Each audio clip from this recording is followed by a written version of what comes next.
খাইছি রে খাইছি, জন্মের খাওয়া খাইছি। এ যে খাওয়া খাইছি এখনো মনে কর 2 চাপা দাঁতের ভিতরে 5-6 মন গোস্ত বাইজেই রইছে। বুঝলাম না, তোমার বাপে তো কুরবানি দেয় নাই, তুমি এত গোস্ত খাইলে কোনতে? আমার বাপে নাই কুরবানি দিছে, আমি না এত গোস্ত খাবার হয়। কথা তো যুক্তি আছে, তুমি এত গোস্ত পাইলে কোনে? তোরা কি বোকার স্বর্গে বসবাস করোর? যারা খালি কুরবানি দেয় তারা কি খালি গোস্ত খাবার পারে? যারা কুরবানি না দেয় তারা কি গোস্ত খাবার পারে না? তোরা কি ভুলে গেছোস?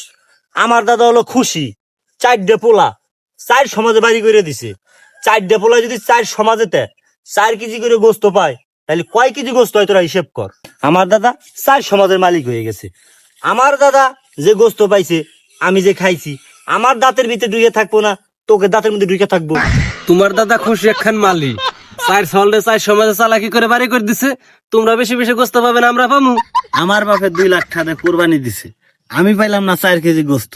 আর ওর দাদা খুশি 4 সল 4টা পয়দা কইরে তার সমাজে দিছে বাড়ি কইরে, এখন 16 কেজি গোস্ত পাইছে। বুঝবি কইতে, আমার দাদার নাম খুশি। আমার দাদা যে আমাইলে কুরবানি দিছে ও আমাইলে ফিরিস ছিল না, কুরবানি দিয়া গোস্ত মাটির ভিতরে গাইরে থুইছে। আমার দাদার মোহের গপ্প, ওই মাটির তলতে গোস্ত উঠাইছে আর রাইন্দে রাইন্দে খাইছে। হায়রে সর্বনাশ, তাহলে তো তোমার দাদার কুরবানি হচ্ছে না। হ্যাঁ, ও ঠিকই কইছে, তোমার দাদার কুরবানি হইছে না। বুঝলাম আমার দাদার খুশির কুরবানি হইছে না। তোর বাপে যে 2 লাখ টাকা কুরবানি দিছে, তোর বাপের কুরবানি কি কবুল হইছে? এদের চিঠি আছে, কোনো প্রমাণ আছে? থাকলে চিঠি দে, আমি দেখি। দেখা হইছে না মানে আমার বাপের কুরবানি? আমার বাপে কুরবানি দিছে 1 ভাগ আমাকে নিজেকে লেগে রাখছে, আর 1 ভাগ সমাজে পাঠাইছে, আর 1 ভাগ গরিব মিসকিন লেগে রাখছে। খাইছে রে, তাহলে তোর বাপ আল্লাহ আল্লাহ লোক।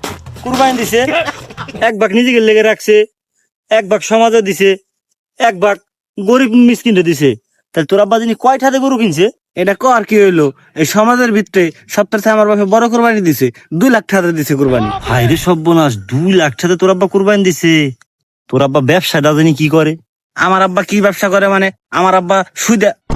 হাই রে, সত্যি কথা কই দিলাম। সেদিন তো মাসি কয় সুদ খুরের বাড়ি বড় কুরবানি। এই জন্য তো কুরবানি দিছে তোমার বাপে। তোমার বাপে কুরবানি দিবি না, আমার বাপে কুরবানি দিবি। এই দেখ তোরা, সুদের টাকা দেয় ওর বাপে কুরবানি দিছে, সুদের টাকা দেয় হজ করলি হজই কবুল হইতেছে না, আর ও আইছে সুদের টাকা দেয় গরু কুরবানি দিবে, ওর বাপের বলে গরু কুরবানি হইছে। আমার দাদা খুশি কবে না কবে কুরবানি দিছে, আমি সেই কথা ওর কাছে কইছি, ও কইতেছে আমার দাদার বলে কুরবানি হইছে না। ওর বাপে যে সুদের টাকা লাগায় ওই টাকা কুরবানি দিল, এটা কি হইলো? এই, তোরা চুপ কর। ওর বাপে কুরবানি দিছে এলাকার মানুষের দেখানোর জন্য, আল্লাহরে তো খুশি করবার জন্য কুরবানি দিছে না। এই, তোরা থাক, তোকে হাতে হইতে পেছাল করে লাভ নেই, আমি যাই কাম আছে। জাগে যাই হোক, আমার বাপে কিন্তু সমাজের ভিতরে সবচেয়ে বড় কুরবানিটা দিছে। তুই কেনতে যাবি না গরুর ঠ্যাং দিমু? ভাই তুমি কি কও, দিমু? পুরো ভালো হাতে পেতাল লাভ নাই, চল আমরা যাই। হ্যাঁ, এই আমার হাতে রাগ করে লাভ আছে? আমার বাপে যাই হোক, সুদের হোক আর ঘুষের হোক, সবচেয়ে বড় কুরবানিটা দিছে। সন্ধ্যার সময় গরুর পায়াটা রানবি, তোরা আসিস।